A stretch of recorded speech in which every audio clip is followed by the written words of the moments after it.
সন্দেশখালী বেলমজুরে গিয়ে কীর্তন করছেন সুজিত পাত্র।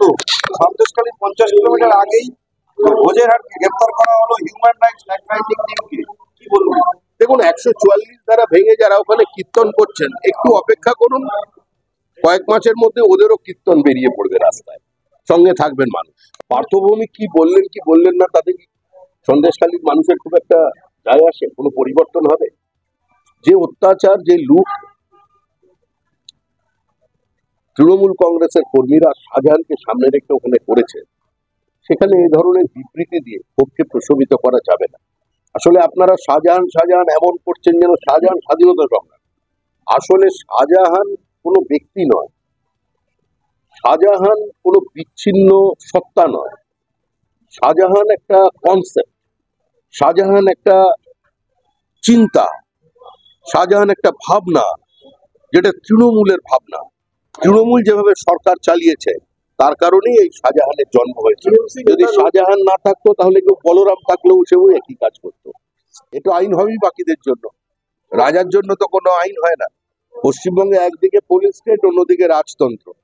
তৃণমূল কংগ্রেস মনে করে, ওই মুখ্যমন্ত্রী মনে করেন এটা তার সাম্রাজ্য, সুতরাং কিং ক্যান ডু নো রং।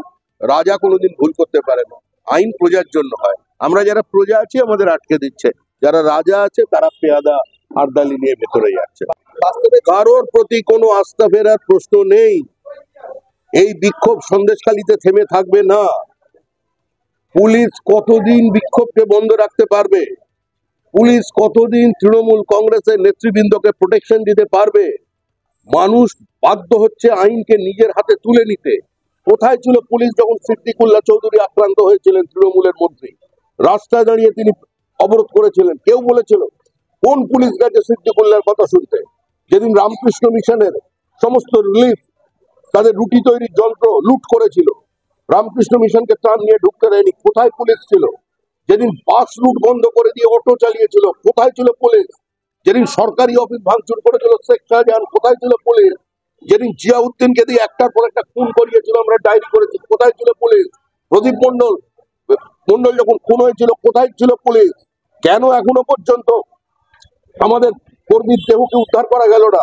কোথায় পুলিশ ছিল? খুন, রাহাজানি, বলাৎকার সমস্ত কেসের আসামি ওখানে একা নয়, এই জিয়াউদ্দিন একটা অঞ্চলের প্রধান।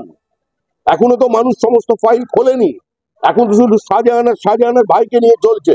আস্তে আস্তে বেরোতে দিন, কবরে ঢুকিয়ে দেবে তৃণমূল কংগ্রেসকে পশ্চিমবঙ্গের মানুষ।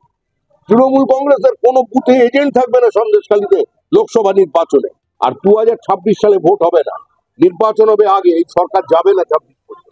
সভাপতির দায়িত্বে ছিল, তাকে আমরা দল থেকে সরিয়ে দিই। আমাদের দল থেকে বিতাড়িত হবার পর সে তৃণমূলে গিয়ে আশ্রয় নিয়ে সভাপতি হয়েছে। তখন তার সম্পত্তির পরিমাণ আর আজকে তার সম্পত্তির পরিমাণটা, আপনারা তো যাচ্ছেন সবসময় সন্দেশখালী, যাচ্ছেন, একবার জেনে নেবেন। এ নিয়ে আমি কোনো কথা বলতে চাই না। মহিলারা নিজেদের মতো করে তারা তাদের ক্ষোভ, তাদের অভিযোগ, তারা যে অত্যাচারিত হয়েছেন সেটা এখন সামনে আসছে। মামলা রুজু হচ্ছে, তিন মহিলা গোপন জবানবন্দি দিয়েছেন। তারপরও মন্ত্রী পার্থভৌমিক তৃণমূল মুখপাত্র কুণাল ঘোষ বলে চলেছেন পুরো মহিলার উপরে অত্যাচার হয়নি। এটা কি সত্যি ঢেকে রাখার চেষ্টা? দেখুন, এ ধরনের বিবৃতি, পাল্টা বিবৃতি দোষারোপ করে কোথাও কোনো লাভ নেই। প্রকৃত সত্যটা ওখানকার মানুষ জানেন।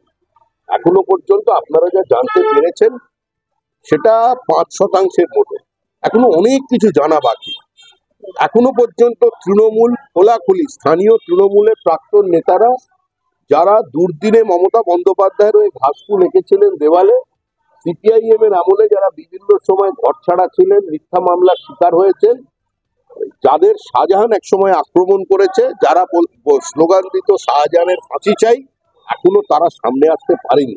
তারা সামনে আসছে, তারপরে আপনারা অনেক কিছু জানতে পারবেন। এখনো সবকিছু জেনে উঠতে পারেন।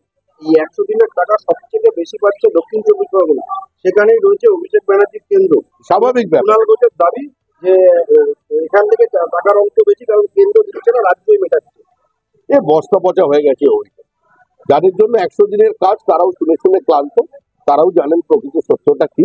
তৃণমূলের প্রাতিষ্ঠানিক লুট আর দুর্নীতির কারণে আজ যে প্রান্তিক অসহায় মানুষ এই পরিষেবাগুলো থেকে বঞ্চিত। বন্দ্যোপাধ্যায় কিছুক্ষণ আগে প্রেস কনফারেন্স এখন হয়তো চলছে, তিনি বলছেন যে শাহজাহান কে যে কেস ইডি করেছিল তারাই আবার হাইকোর্ট থেকে স্টে পুলিশকে তদন্ত করার সুযোগ দেওয়া হয়নি, কেউ ওনার সময় থেকে দেয়নি।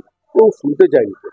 মন্ত্রীদের যাওয়ার উনি সিদ্দিকুল্লাহ চৌধুরী যখন আক্রান্ত হয়েছিলেন তখন উনি কি করেছিলেন? ওনার পুলিশ, উনি তো সরকারের কেউ নয়, উনি দলের পক্ষ থেকে বলছেন শাহজাহান হচ্ছে তৃণমূল কংগ্রেসের রত্ন, শাহজাহানকে তৃণমূল সরাতে পারবে না। ওই পার্থভৌমিক সুজিত বোসের টিকিট কেটে দিতে পারে, মন্ত্রিত্ব চলে যেতে পারে। পার্থভৌমিকের ছাদে দরকার হলে আর সুজিত বোসের বাড়ির ছাদে দুটো ঘর শাহজাহানের জন্য বানিয়ে দেবে তৃণমূল কংগ্রেস।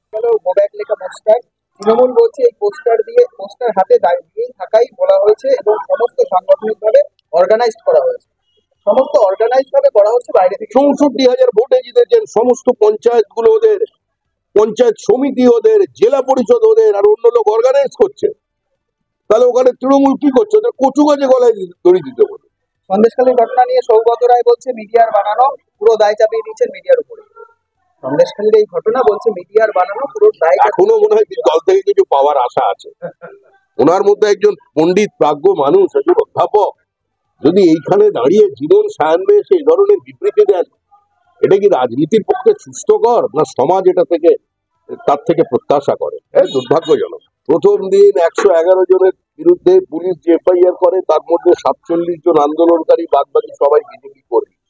দূর দূর পর্যন্ত যাদের এই ঘটনার সঙ্গে যোগাযোগ নেই, যারা তামিলনাড়ু, কেরলে এবং অন্ধ্রপ্রদেশে কর্মরত, এ ধরনেরও বিজেপি বুথ সভাপতির বিরুদ্ধে আজকে আপনারা দেখবেন ওই 111 জনের লিস্টে নাম আছে। যে মহিলারা অভিযোগ করছেন রাত্রিবেলা গিয়ে প্রথমে পুলিশ বাইরে ঠেলে এনে তাদের বাড়িতে হুমকি দিচ্ছে, ধমকা, এখন মানুষের সঙ্গে দেখা করার নাম করে পরোক্ষভাবে থ্রেট করছে। মানবাধিকার কমিশন আগেই রাজ্যে বলেছিল ভোট পরবর্তী হিংসায় যেখানে আইনের শাসন নেই, ডিজি নিজে সন্দেশখালীতে দাঁড়িয়ে বলেছেন আইনের শাসন প্রতিষ্ঠা করতে হবে।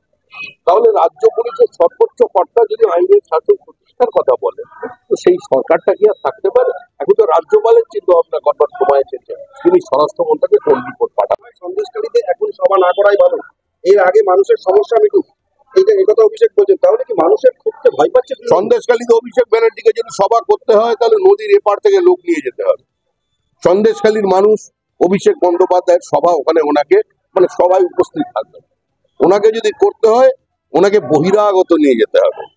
ওনারা তো সবসময় একদম ধরতিপুত্রের কথা বলেন, সান অফ দ্য সয়েল, বাইরে থেকে লোক নিয়েই করতে পারেন। এই মন্ত্রীরাও যারা যাচ্ছেন তারা বাইরের লোকই নিয়ে যাচ্ছেন।